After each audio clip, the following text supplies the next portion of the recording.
To NG con academy students. और अभी जो है वो ऐसा सवाल है, ऐसा टॉपिक है, ऐसा लेक्चर है कि जिसमें से लाजमी सवाल आए।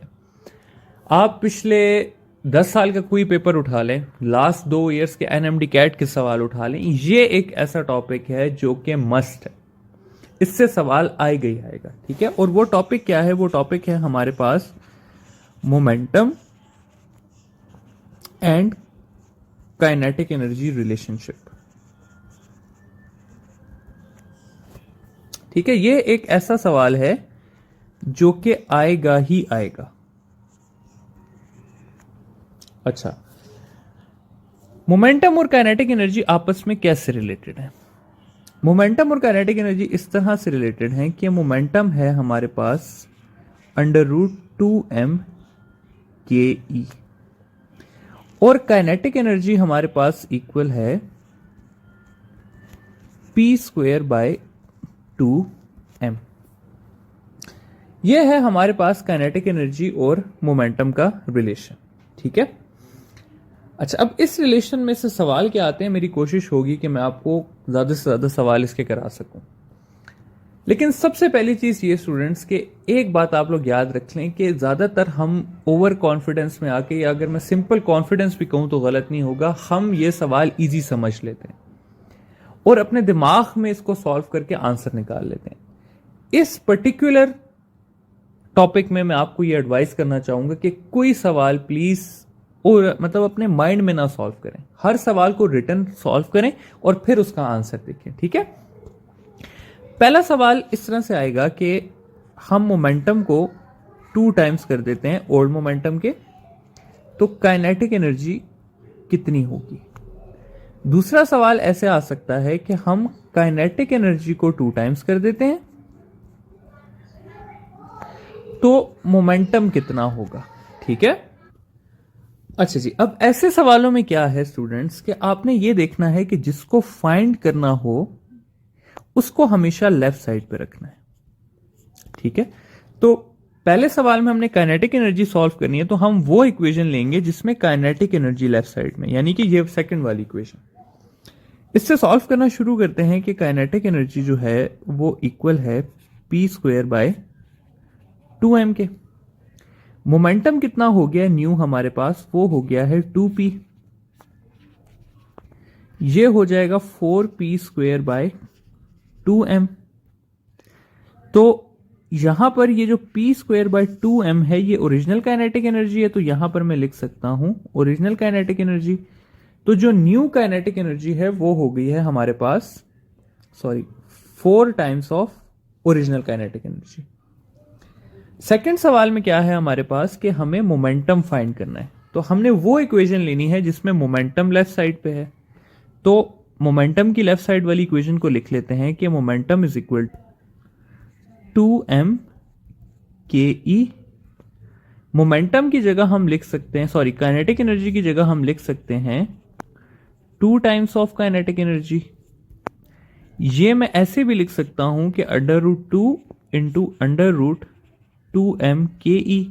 ये हमारे पास ओरिजिनल मोमेंटम है, तो न्यू मोमेंटम हमारे पास हो जाएगा √2 टाइम्स ओरिजिनल मोमेंटम या 1.4 टाइम्स ऑफ ओरिजिनल मोमेंटम। ठीक है, तो ये है वो पहले टाइप का सवाल। इसमें 4 भी आ सकता है, रिड्यूस्ड बाय 2 भी आ सकता है, इंक्रीज बाय 6 भी आ सकता है, कोई भी चीज आए, बेसिक प्रिंसिपल यही रहेगा। ठीक है, कि आपने पहली चीज ये कि रिटर्न सॉल्व करना है, दूसरी चीज ये कि जिस चीज के बारे में पूछा हुआ है फाइंड करना है उसको आपने लेफ्ट साइड पे रखना है। ठीक है, नेक्स्ट सवाल पे आते हैं कि इसी रिलेशन से रिलेटेड सवाल है कि a car and truck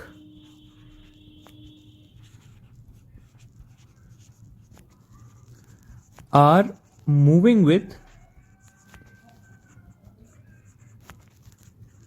same momentum,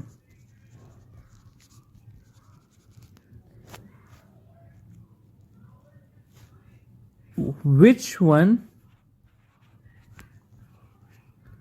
will have higher kinetic energy? ठीक है, ऑप्शंस में आपके पास है कार, बी ट्रक या सी दोनों का सेम काइनेटिक एनर्जी होगी। अच्छा, अब अगेन वही चीज कि पूछा क्या है, काइनेटिक एनर्जी के बारे में पूछा है। काइनेटिक एनर्जी को अगर हम लिख लें तो काइनेटिक एनर्जी की इक्वेशन है p²/2m। अब अगर हम p² और 2 को देखें तो ये क्या है, हमारे पास कांस्टेंट है। तो काइनेटिक एनर्जी को मैं लिख सकता हूं कि kinetic energy is inversely proportional to m, यानी कि जिस चीज का मैस ज्यादा होगा उस चीज की काइनेटिक एनर्जी क्या होगी, कम होगी, और जिसका मैस कम होगा उसकी काइनेटिक एनर्जी क्या होगी, ज्यादा होगी। तो कार और ट्रक में से किसका मैस कम है, कार का कम है, इसलिए उसकी काइनेटिक एनर्जी ज्यादा होगी। ठीक है, दूसरा सवाल कर लेते हैं, सेम इसी तरह का है लेकिन उसमें हम चेंज करके क्या करते हैं कि इधर काइनेटिक एनर्जी लिख लेते हैं, सेम काइनेटिक एनर्जी, और यहां पर मोमेंटम के बारे में पूछ लेते हैं। अब अगर मोमेंटम का हमसे पूछा गया है तो मोमेंटम की इक्वेशन है 2m/ke, या मैं लिख सकता हूं कि momentum is directly proportional to √m। तो जिसका मैस ज्यादा होगा मोमेंटम भी किसका, उसका ज्यादा होगा। तो मैस कार और ट्रक में से किसका ज्यादा होता है, ट्रक का, तो इसका आंसर आ जाएगा ट्रक। ठीक है, तो अगर दो बॉडीज के पास मोमेंटम इक्वल है तो जिसकी काइनेटिक एनर्जी ज्यादा है उसका मैस कम है, और अगर दो बॉडीज के पास काइनेटिक एनर्जी सेम है तो जिसका मैस ज्यादा है उसका मोमेंटम क्या है, ज्यादा है। एक और इसी तरह का सवाल है, वो भी कर लेते हैं कि an alpha and beta ray are moving with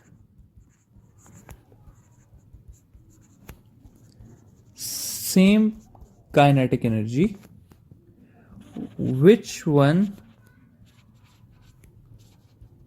will have higher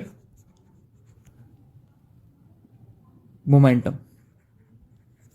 ठीक है, अब बात हो रही है अल्फा और बीटा रे की। अगेन कॉन्सेप्ट वही है, सिर्फ आपको पता होना चाहिए कि अल्फा रे का मैस ज्यादा है या बीटा रे का मैस ज्यादा है। ठीक है, सबसे पहले हम लिख लेते हैं मोमेंटम की इक्वेशन के momentum is equal to 2m/ke का √, और momentum is directly proportional to mass. तो अगर हम कंपेयर करें अल्फा रे को और बीटा रे को, तो अल्फा रे है हमारे पास हीलियम न्यूक्लियाई जिसका मैस होता है हमारे पास 4 AMU, जबकि अगर बीटा रे की बात करें तो बीटा रे होता है हमारे पास इलेक्ट्रॉन, और इलेक्ट्रॉन का मैस होता है अप्रोक्सीमेटली 0.0005 AMU। ठीक है, तो इस हिसाब से मैस किसका ज्यादा हुआ, अल्फा रे का, तो मोमेंटम भी किसका ज्यादा हुआ, अल्फा रे का। ठीक है, तो ये एक अल्फा और बीटा रे से रिलेटेड सवाल हो गया। फर्दर जाते हैं और परसेंटेज वाले सवालों को देख लेते हैं। ठीक है, परसेंटेज वाले सवाल क्या होते हैं, पहले एग्जांपल देता हूं फिर आपको सवाल कराता हूं। सवाल इस तरह से होगा कि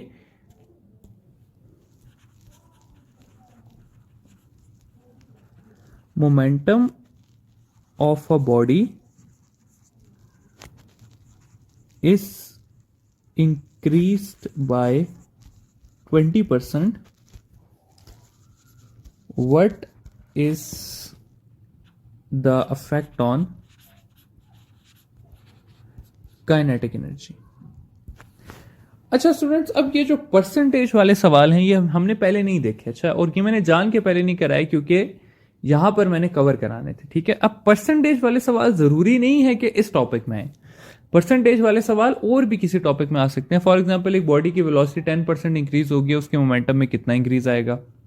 आगे हम प्रोजेक्टाइल करेंगे, किसी प्रोजेक्टाइल की वेलोसिटी में 20% इंक्रीज आ गया, उसकी रेंज में कितना परसेंट इंक्रीज आएगा, एक्सेट्रा एक्सेट्रा एक्सेट्रा। तो परसेंटेज वाले सवाल एक इसी तरह के हैं कि मैं कहूं कि एक क्वांटिटी को मैं डबल कर रहा हूं तो दूसरे पे क्या फर्क पड़ेगा।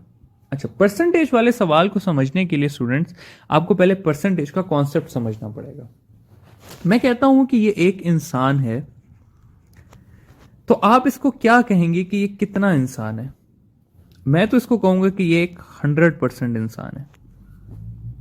ठीक है, इसके मुकाबले में अगर मैं कहूं कि एक आधा इंसान खड़ा हुआ है, आई नो कि जो एग्जाम्पल है थोड़ी अजीब सी है, लेकिन बच्चों के जहन में रह जाती है।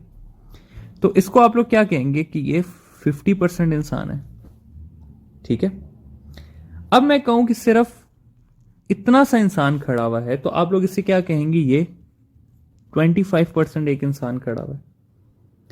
मैं कहता हूं कि मैं एक इंसान को इंक्रीज करता हूं 50%, तो वो क्या हो जाएगा, वो हो जाएगा 50% इंक्रीज का मतलब है कि 100 वो पहले से था और 50 उसके अंदर ऐड हो गया, तो वो कितना हो गया, 150% हो गया।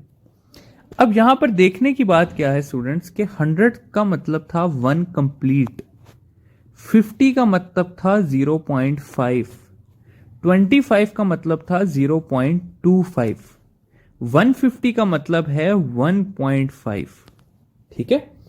तो अब अगर सिर्फ मैं इतना पूछूं आप लोगों से स्टूडेंट्स कि 20% इंक्रीज का क्या मतलब हुआ, तो 20% इंक्रीज का मतलब हुआ कि 100 पहले से था और 20 ऐड हो गया, तो कितना हो गया, 120 हो गया या 1.2 हो गया। 30% डिक्रीज का क्या मतलब है, 30% डिक्रीज का यह मतलब है कि 100 पहले था, उसमें से 30 डिक्रीज हो गया, तो 70% रह गया या 0.7 रह गया, ठीक है। तो ये है बेसिकली परसेंट। अब अगर हम आए दोबारा से अपने सवाल पे, तो सवाल में है कि मोमेंटम को हम इंक्रीज करते हैं बाय 20%, तो काइनेटिक एनर्जी पे क्या फर्क पड़ेगा। काइनेटिक एनर्जी की इक्वेशन लिख लेते हैं कि kinetic energy is equal to P square by 2m। सबसे पहले अपना मोमेंटम फाइंड कर लेते हैं। तो मोमेंटम में 20% इंक्रीज आया है, ठीक है। 20% इंक्रीज का क्या मतलब है, 20% इंक्रीज का मतलब है कि 100 में 20 ऐड हुआ है, तो मोमेंटम हो गया है 120%, या 120 को मैं लिख सकता हूं 1.2, तो न्यू मोमेंटम कितना हो गया, 1.2। अब आगे वही कहानी है जो हम पीछे पढ़ के आए हैं कि kinetic energy is equal to P square by 2m। New momentum कितना हो गया, 1.2p हो गया। 1.2 का स्क्वायर होता है 1.44 पी स्क्वायर बाय 2m। ये P square by 2m original kinetic energy है, तो ये हो जाएगा 1.44 टाइम्स ऑफ काइनेटिक एनर्जी। तो न्यू काइनेटिक एनर्जी है 1.44 टाइम्स। अब यहां पर ना स्टूडेंट्स एक टेक्निकल बात आ जाती है, और वो टेक्निकल बात है 3 मुख्तलिफ अल्फाज में। सबसे पहला सवाल आता है कि how many times kinetic energy has increased. दूसरा इसमें आ जाता है सवाल, what is the percentage of new kinetic energy. तीसरा सवाल आ जाता है, how much kinetic energy has increased. और इन तीनों का डिफरेंट आंसर है। हाउ मैनी टाइम्स का आंसर होगा 1.44 टाइम्स, कि न्यू काइनेटिक एनर्जी कितने टाइम्स हो गई है, 1.44 हो गई है। What is the percentage of new kinetic energy, तो ओल्ड थी 100 और न्यू हो गई है 144%। और how much kinetic energy has increased, तो इंक्रीज्ड का आंसर होगा 44%, क्योंकि 100 तो वो पहले से थी और उसमें इंक्रीज कितना आया है, 44% आया। ठीक है स्टूडेंट्स, तो ये है हमारे पास परसेंटेज के सवाल के, इनको हम कैसे सॉल्व करते हैं। ये टॉपिक अगेन मैं रिपीट करूंगा कि काफी इंपॉर्टेंट है, ये करें और इसके एमसीक्यूज की काफी प्रैक्टिस करें। ठीक है।